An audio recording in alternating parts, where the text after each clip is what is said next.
Bom, gente, de volta ao nosso MesaCast, Papo com o Gestor, né, abordando o tema Direitos Humanos no Ambiente da Educação.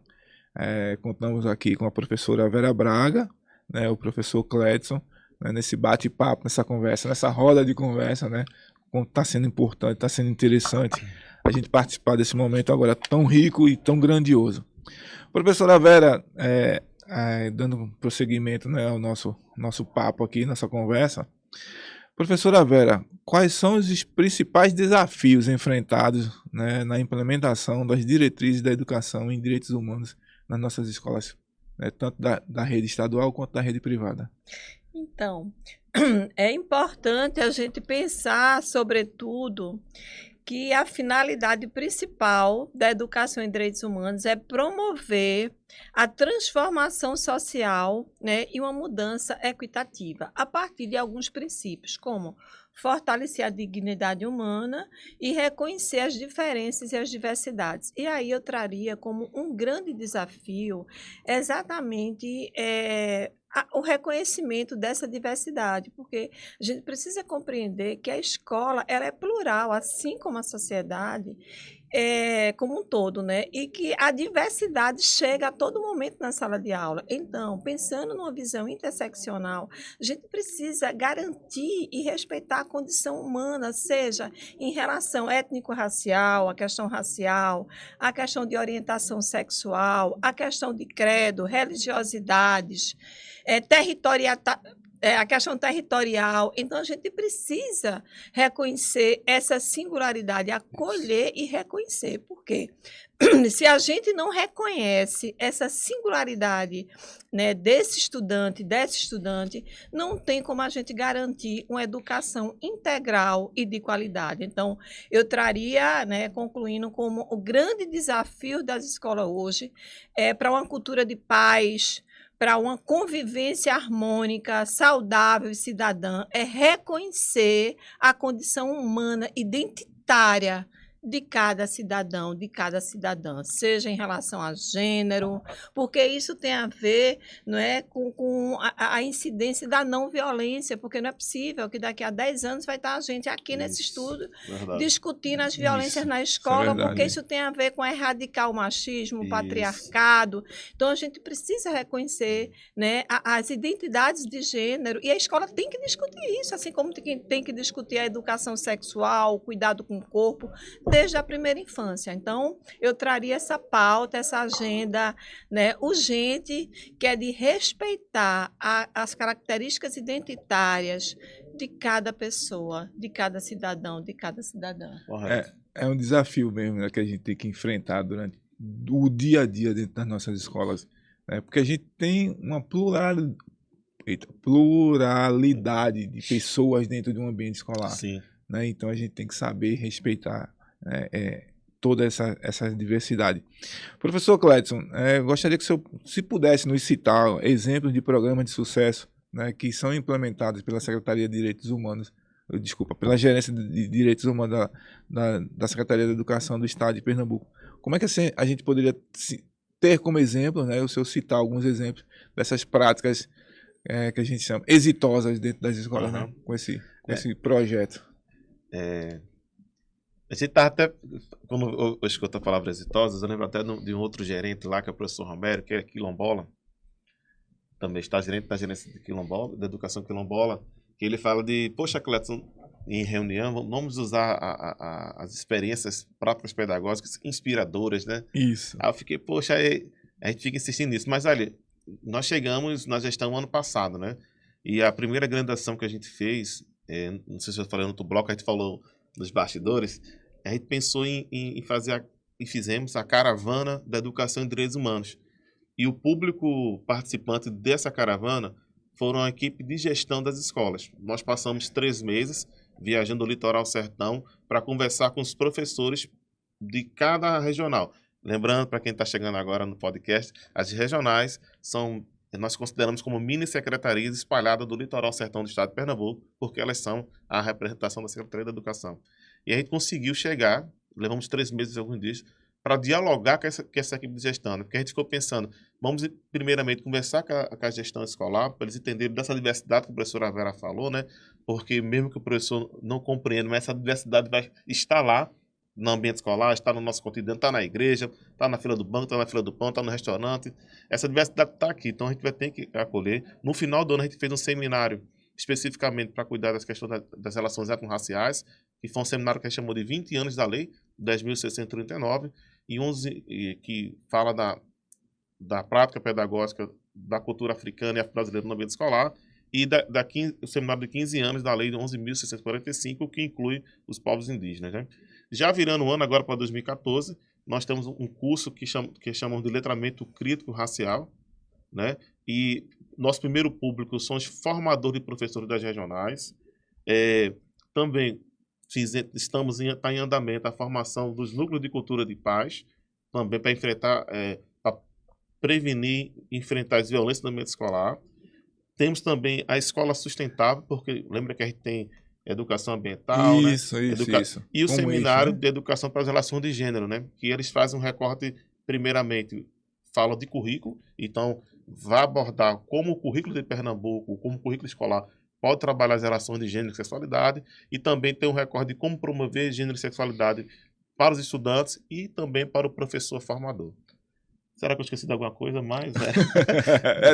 São tantas práticas, né? É porque Vera também compõe, né? Nós temos essa honra de estar juntos na gerência de direitos humanos, promovendo a educação em direitos humanos para o estado de Pernambuco.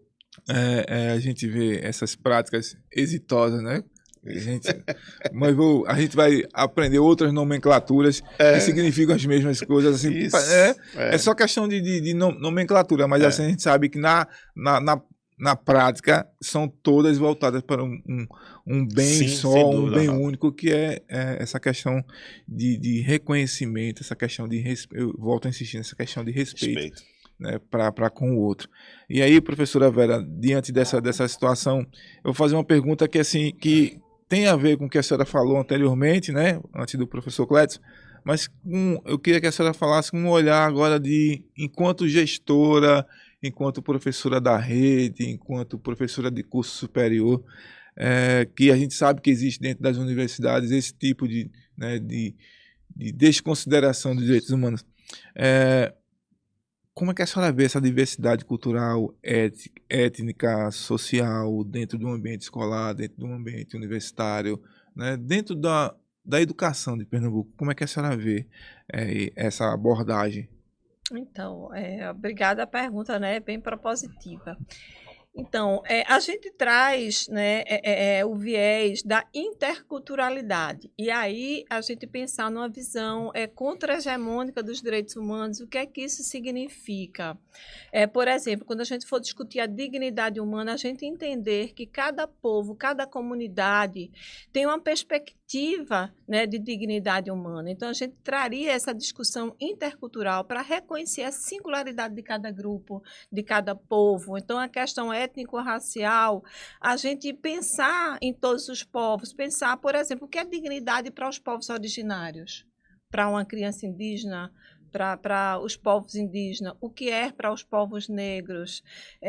Então, pensar de uma forma mais ampla, porque o que é dignidade para uma pessoa, o outro pode ter outra perspectiva. Por exemplo, você chega para uma adolescente negra, uma estudante nossa, e diz: seu cabelo é ruim. Você está sendo violento, você está desrespeitando a dignidade humana, porque não tem cabelo bom e cabelo ruim, tem um cabelo de cada pessoa. Então, é preciso a gente ter um letramento racial, e um letramento racial crítico, que hoje a gente está sendo propositivo e a gente está trabalhando, né, nas 16 gerências regionais de educação, para que nós nos eduquemos mesmo, que a gente tem que ter essa pauta de nos educar, porque o racismo estrutural, né, e que estrutura a sociedade através das nossas relações, termina incidindo até na forma como a gente se comunica, de uma forma racista. Então, a gente precisa estar revendo a nossa fala, a nossa linguagem, a forma que a gente estabelece as nossas relações interpessoais, para que a gente não esteja perpetuando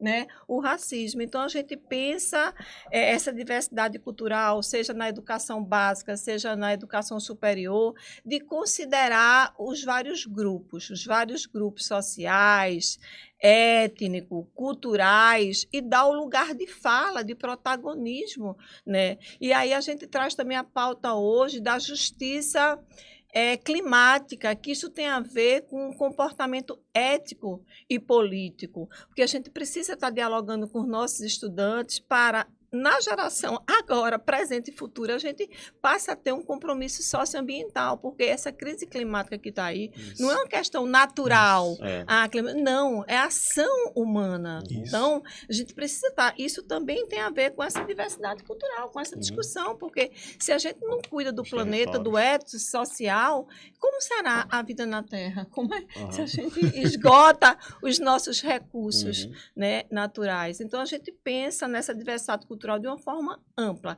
A nossa integração com a natureza, a nossa responsabilidade socioemocional, a nossa responsabilidade com cada pessoa humana, né? Considerando a questão étnico-racial, a questão de gênero, a pauta LGBTQIA+, a gente tem que reconhecer as várias sexualidades que compõem a condição humana, né? Então, para além da questão heteronormativa da nossa sociedade, a gente precisa compreender que há outras formas afetivo-sexual de viver e que está tudo bem.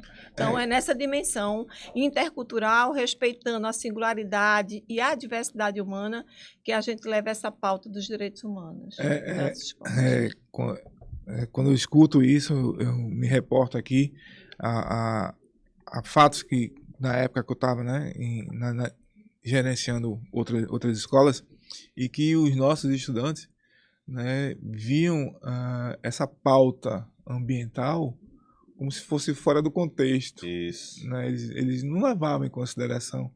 E precisava a gente levar para eles, olha, daqui a 10 anos a tua geração não pode ter mais isso, tu não vai ver mais isso. Então, essa questão, né, de a gente poder proporcionar aos estudantes essa consciência, né, como o professor Cláudio colocou anteriormente e a professora está colocando agora, esses eixos que trabalham, né, que fazem com que a escola realmente pense nesse lado. Não é somente a violência física, tem a violência, como a senhora colocou, estrutural, a violência social, a violência cultural, que deve ser bem trabalhada.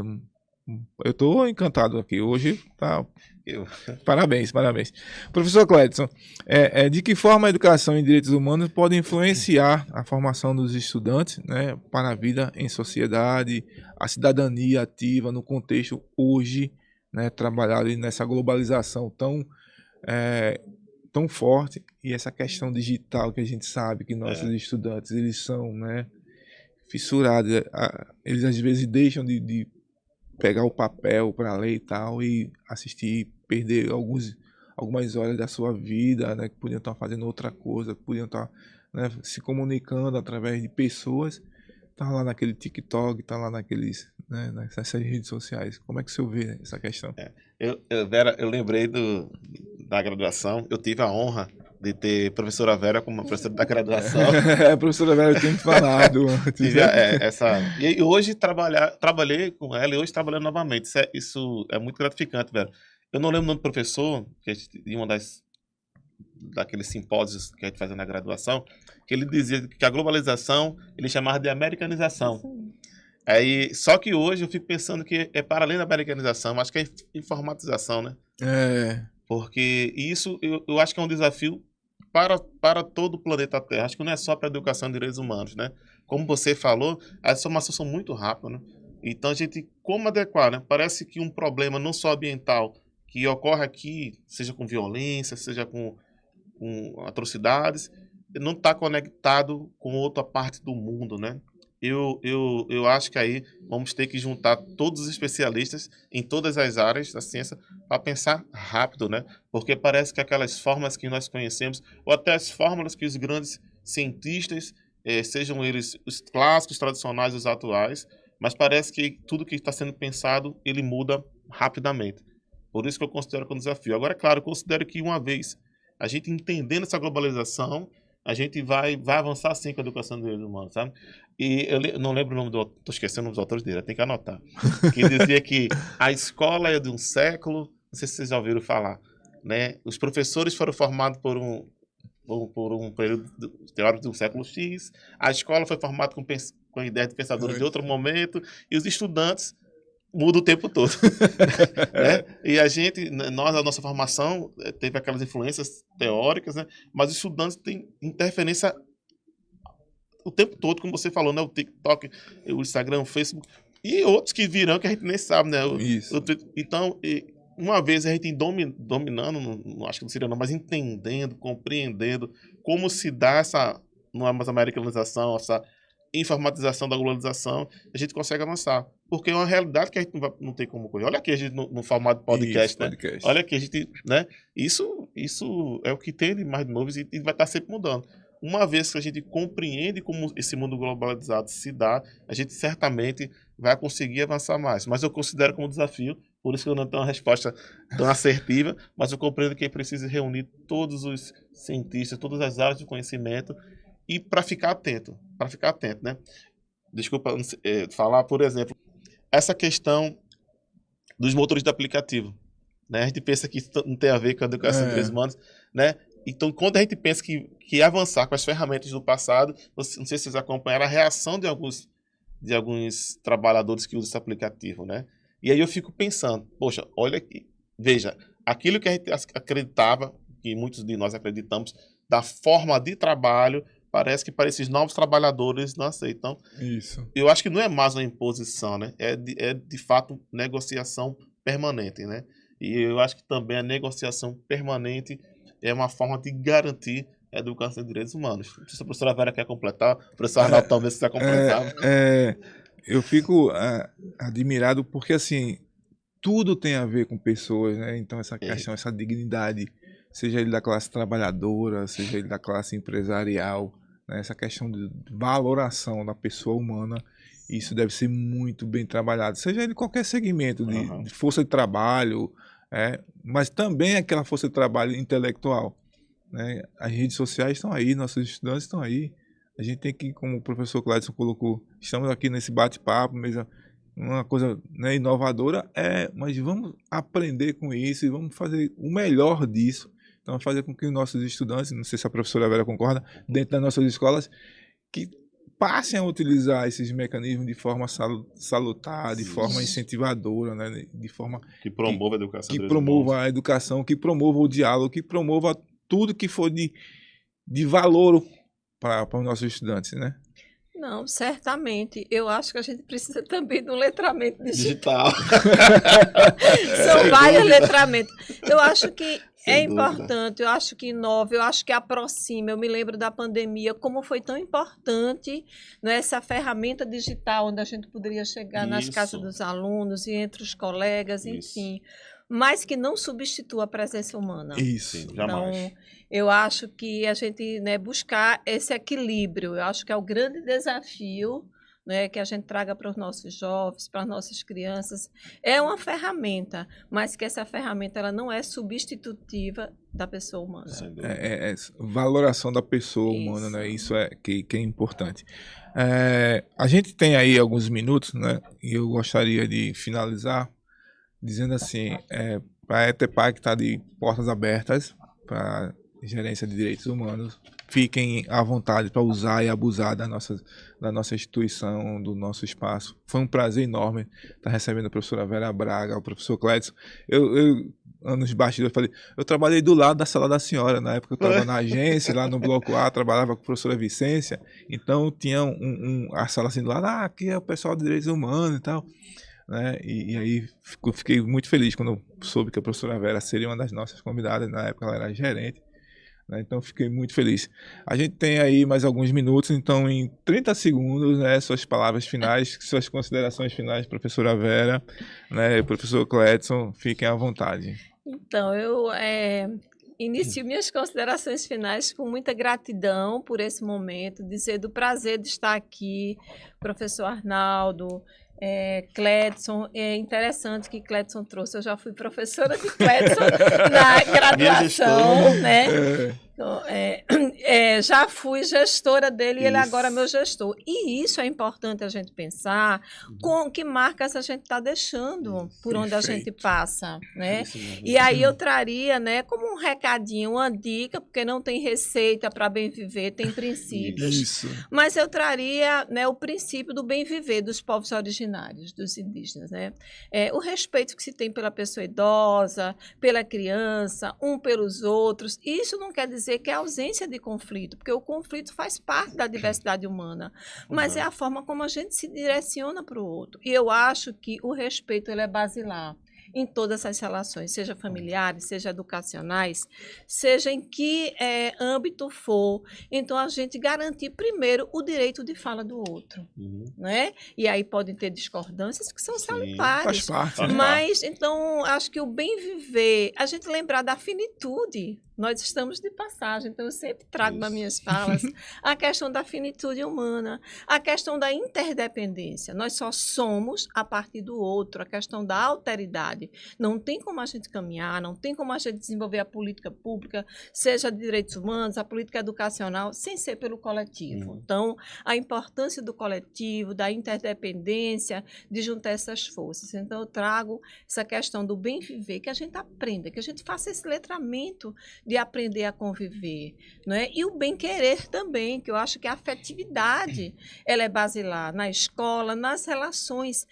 Eu sempre trago para Clécio, como você está sentindo? Como é isso numa ação de racismo, né, que Clédson traz e a gente tem que estar colocando na pauta, porque senão não resolve. Então, Clédson sempre traz muitas questões para a gente refletir. E eu digo, como você está se sentindo? Porque isso adoece, toda exclusão afeta, adoece, não é? Deixa a gente com sentimentos de tristeza, de angústia, afeta o nosso psiquismo. Então, é importante que as pessoas compreendam. Você está querendo levar o quê? Uma pauta de inclusão ou uma pauta de exclusão? Uma pauta de respeito ou uma pauta de respeito? Então, embora que não tenha receitas, mas tem princípios, né? E eu acho que o respeito é um dos principais. Então, agradeço, dizer da minha felicidade, da minha alegria. A gente está à disposição aqui. A gente vai voltar. Obrigada. Professor Clédson, suas considerações finais. Também queria agradecer, professor Arnaldo, pelo convite, e não só para fazer o podcast, mas também para usar a estrutura da escola da TEPAC, né? Parceiro. Vera, junto com a Unidade de Educação para as Relações Raciais, vem desenvolvendo o curso de Letramento Crítico Racial.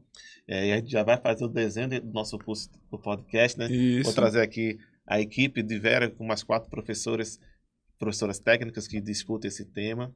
E feliz que esse programa continue fazendo isso, né? Você mostrou pra gente a programação até que você queria. Foi até o mês de junho. Eu achei também muito formidável, achei, como até aquela figurinha do WhatsApp, expectativas foram criadas, né? Altas expectativas, né?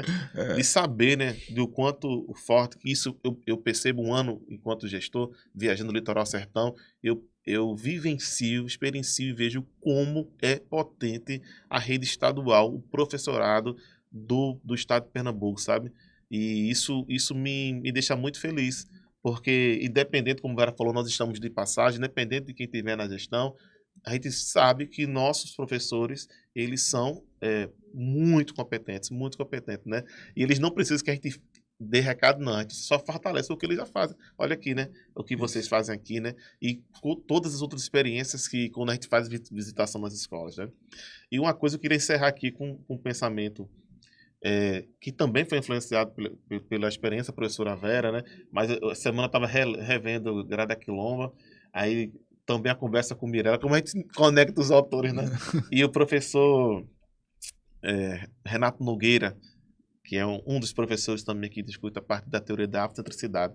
Engraçado, porque é uma temática para a população negra, mas que pode utilizar para todas as populações, né? E Mirella, a professora Vera, me faz pensar o seguinte: o trabalho da escola é um desafio muito grande, porque a gente entende que todas as formas de violências que a gente conversou aqui, elas sempre estarão, né?